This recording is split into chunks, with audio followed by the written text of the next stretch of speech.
The dust rose in heavy clouds around the corral, turning the late afternoon sun into a dull golden haze. Men shouted, ropes swung, and another cowboy hit the ground with a thud that echoed through the ranchyard. The black stallion reared high above him, its muscles glistening, mana flying like dark fire. The crowd gasped as the cowboy scrambled out of the way, coughing and cursing. The stallion snorted, pawing the dirt, wild eyes flashing. Sarah McCriedi stood at the fence, fingers gripping the rough wood so tight her knuckles turned white. She had watched 12 men try to break that horse in 3 days. 12 strong, experienced riders, and every one of them had failed. The animal was beautiful, wild as the Texas wind that swept over the plains, and everyone in Red Creek knew he would never bow to a saddle. Sarah was 17. She had never stayed on a horse longer than a few seconds before being thrown. Her brothers called her hopeless. Her father, the great rancher Robert McCriedi, barely looked her way anymore. The McCriedi family had tamed this land for 3 generations, but their youngest couldn't ride a single horse without falling. At the dinner table, her brothers Jack and Thomas made their usual jokes. "Maybe we should get her a rocking horse," Jack would say, and everyone laughed. Sarah would stare at her plate, pretending the words didn't sting, but each one left a small bruise somewhere deep inside. Even the ranch hands whispered when she passed. Her mother had been her only comfort. Before she died 2 years earlier, she told Sarah, "You're not missing courage, sweetheart. You just feel things deeper than most." Those words stayed with her, though they didn't quiet the pain of being the family's disappointment. Something happened to Sarah when she climbed into a saddle: fear. It didn't come from her mind, but from somewhere deeper, like her body remembered something she didn't. The horses sensed it instantly, and they turned restless beneath her. The black stallion had appeared months earlier, running wild with a small herd of mustangs near the northern border of the ranch. He was like nothing they'd ever seen, strong, proud, with a coat that shimmered like midnight. Her father had made it his mission to capture him. The ranch had suffered a harsh winter, losing half its cattle, and he saw the stallion as a way to restore their name. When they finally trapped him in a canyon, the horse fought with a kind of intelligence that made men uneasy. He bit through ropes, kicked through gates, and no one could hold his gaze for long. Her father announced that anyone who could break the stallion would earn $1,000 in a share in the ranch. Every cowboy in the county came. Everyone failed. Some left with broken ribs, some limping, all of them humbled. At night, when the noise faded and the lamps went out, Sarah would sneak to the corral. She would sit quietly on the fence and watch the stallion pace in the moonlight, proud and untamed. There was something in his eyes, a fierce loneliness that she understood. He didn't belong to anyone. He didn't want to. She started leaving apples for him on the fence post. At first, he ignored them, tossing his head with disdain. But curiosity has its own kind of hunger. And one night, he finally stepped close enough to take one. Sarah sat frozen as he ate, his breath warm on the cool night air. He lifted his head and met her gaze. For a long moment, neither moved. She felt her heart beating so hard it hurt. She reached out slowly, her hand trembling. The stallion didn't pull away. His nose brushed her palm, soft as silk. From that night on, everything changed. Sarah began spending every spare minute by his corral. She talked to him about everything. Her mother, her fears, the way her father's silence hurt worse than his words. The stallion would stand still, listening. Over time, he began to respond in small ways, tilting his head, stepping closer, following her voice. She touched his neck, then his flank, then his mane. The men on the ranch started noticing. The same people who laughed at her now whispered in confusion, "That horse lets her touch him." One said, "Never seen anything like it." Her father watched from a distance, saying nothing, but his eyes followed every move she made. Weeks passed. The stallion's wildness didn't fade, but it softened when she was near. He still had fire in his spirit, but it burned with trust instead of fury. Sarah didn't use ropes or spurs, just patience. She learned his moods, his rhythm, his quiet warnings. Then one morning, Sarah woke with a calm she'd never felt before. She knew it was time. Word spread fast. By noon, every ranch hand, neighbor, and cowboy who'd failed to tame the stallion gathered around the corral. Sarah's brothers leaned against the fence, smirking. 5 seconds, Jack muttered. "That's how long she'll last." Her father stood apart from the crowd, arms crossed, face unreadable. Sarah stepped into the corral carrying only a simple rope halter she'd made herself. No saddle, no bridle. The stallion stood waiting, his coat shining in the sunlight. When she approached, he didn't rear or snort. He lowered his head. The crowd went silent. Sarah slipped the halter gently over his muzzle. Then, moving slowly, she climbed the fence, placed a hand on his neck, and pulled herself onto his back. He stood still, completely still. Sarah leaned forward, resting her cheek against his mane. She could feel his heartbeat, steady and strong. She whispered something soft, something only he could hear. And then the wild horse began to move. Not a buck or a kick, just a quiet walk around the corral, smooth and calm, dust rising at their feet. Every eye watched in disbelief. Sarah sat tall, her hands in his mane, moving in perfect rhythm. It wasn't force that held her there. It was trust, and for the first time in her life, Sarah didn't fall. She belonged. No one spoke for a long moment after the black stallion stopped in the corral. The wind rustled through the dry grass, the only sound breaking the silence. Then someone whispered, "Did you see that?" And the spell shattered. The ranch hands began murmuring, the disbelief in their voices plain. Jack and Thomas just stared, the smirks wiped clean from their faces. Sarah slid down from the stallion's back, landing softly in the dust. Her knees trembled, but not from fear. The stallion turned his great head toward her, pressing his muzzle lightly against her shoulder. It was a gesture so gentle, so human that it brought tears to her eyes. Her father climbed over the fence, his boots crunching the dirt. The crowd fell silent again as he walked toward her. For a man known to show little emotion, his face looked almost uncertain.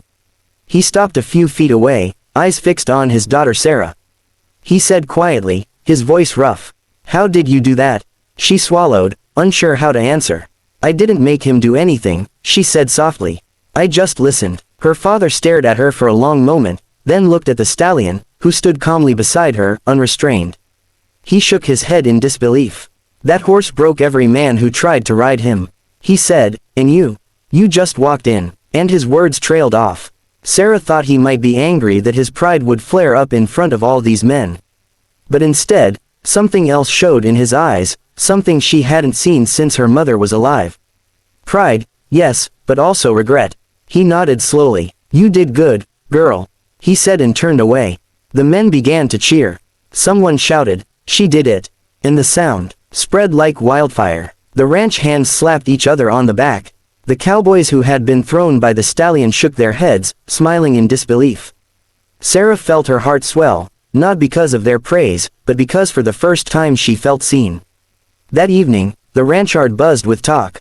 The sun dipped low, painting the horizon in orange and red. The stallion grazed quietly near the fence, his black coat catching the light like liquid fire. Sarah sat nearby watching him. She didn't feel like a hero. She just felt at peace. Her father came to her as the first stars appeared. He stood beside her without speaking for a long time. Then he said, "Your mother would have been proud." Sarah blinked back tears. "You really think so?" "I know." "So," he said, "she always said you had a way of feeling what others couldn't." Guess she was right. Quote, for the first time in years, Sarah smiled without forcing it. "He's not broken, P." She said, "He's just free in a different way." Her father nodded. "Maybe that's the way it should be." From that day forward, things began to change. Sarah still helped with chores, still rose before dawn and worked until dark.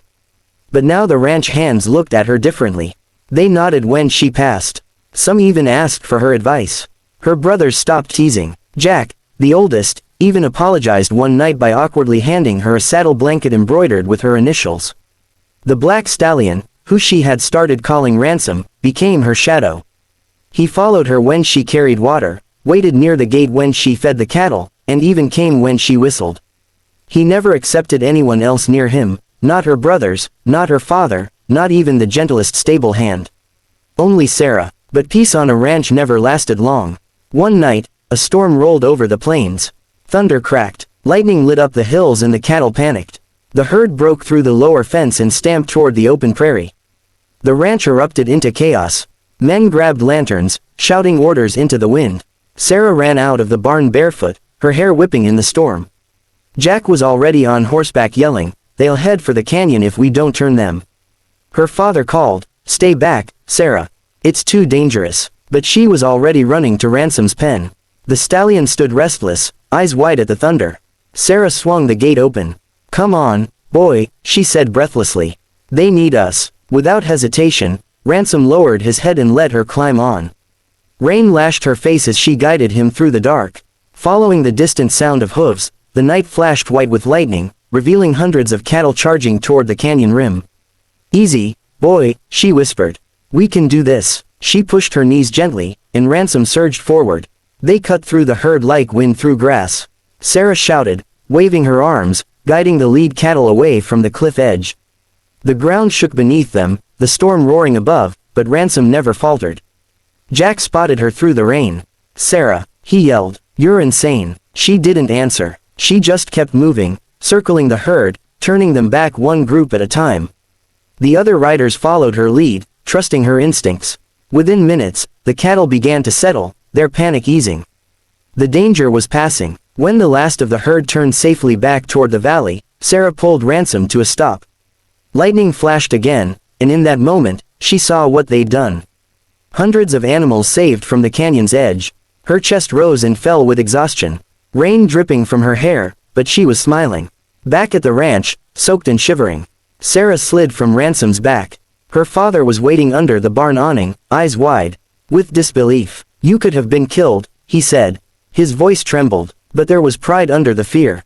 Sarah met his gaze. You taught me to take care of what's ours, she said simply.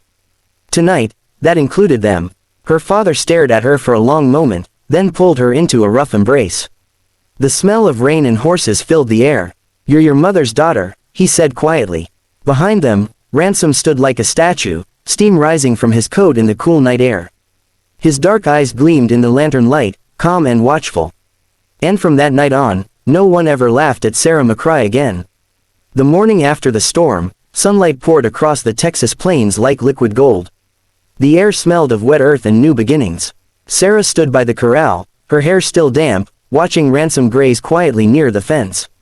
The ranch had survived the night. No cattle lost, no riders injured. For once, everything felt right. Her father came out of the barn, his shoulders straight, but his face soft. He wasn't a man of many words, but the few he spoke carried weight. Town's talking, he said simply, words spread fast about what you did. Sarah smiled faintly. Let them talk, he nodded. They're saying you and that horse saved more cattle than 10 men could have. I don't know if that's true, but I do know this. He paused, voice rough. I've never been prouder. Those words hit her harder than any applause. All her life, she'd chased a kind of approval that seemed impossible. Now, it had found her when she wasn't even trying. As the weeks passed, something new grew on the ranch. The same men who once mocked her now watched her work with quiet respect. Ranchers from neighboring counties came to see the girl and the wild horse. They wanted to know how she'd done it, how she'd tamed the unbreakable stallion.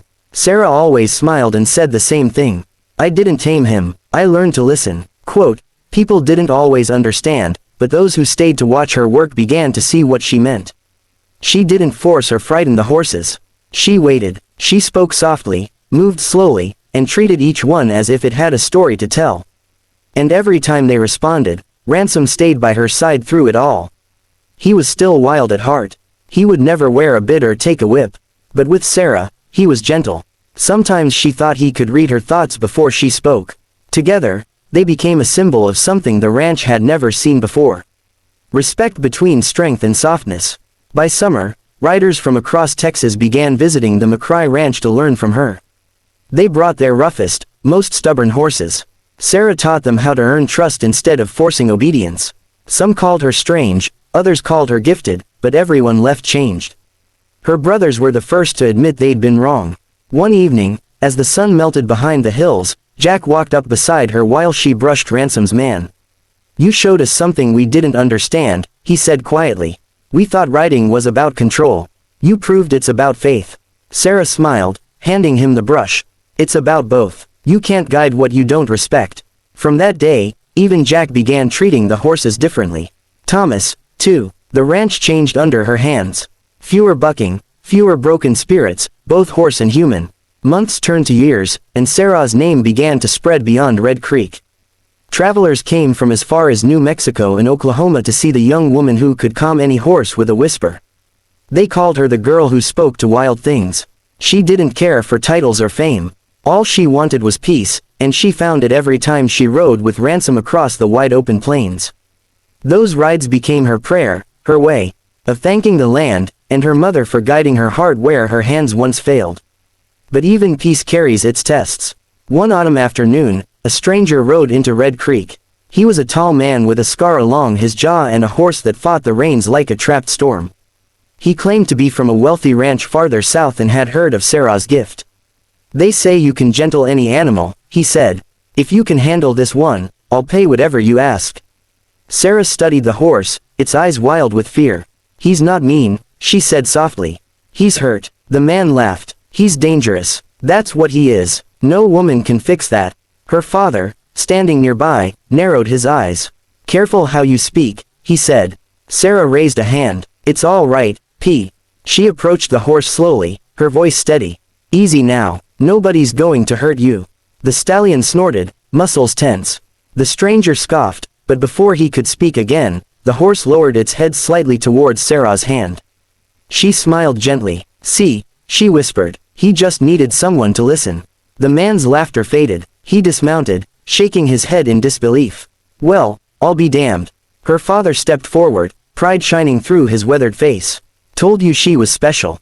That night, Sarah sat by the fence, watching the stars rise over the plains. Ransom stood beside her, calm and silent. The wind carried the scent of sage and dust, the sound of crickets filling the air. She thought about how far she'd come.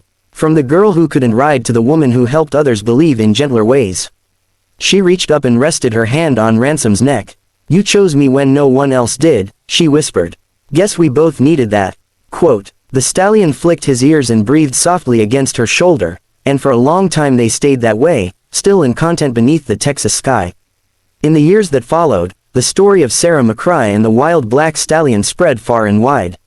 People told it in ranch houses, in saloons, and around campfires. But the version Sarah liked best was the one her father told.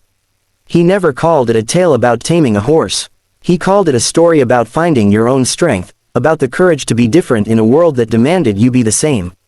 Sarah's ranch became a place of learning and kindness, where horses were treated not as beasts to be conquered, but as partners to be understood. And long after her hair turned silver and her hands grew lined, Ransom still roamed beside her, wild and free, never truly owned, but always home. And in the quiet evenings, when the sun dipped below the horizon and the air turned cool, neighbors swore they could still see them riding together. Girl and horse silhouetted against the crimson sky, moving as one. If you felt this tale in your heart, don't forget to like, share, and subscribe to Wild West Emotional Tales, where every story rides through the dust, the danger, and the kind of love that never dies. See you in the next tale, partner.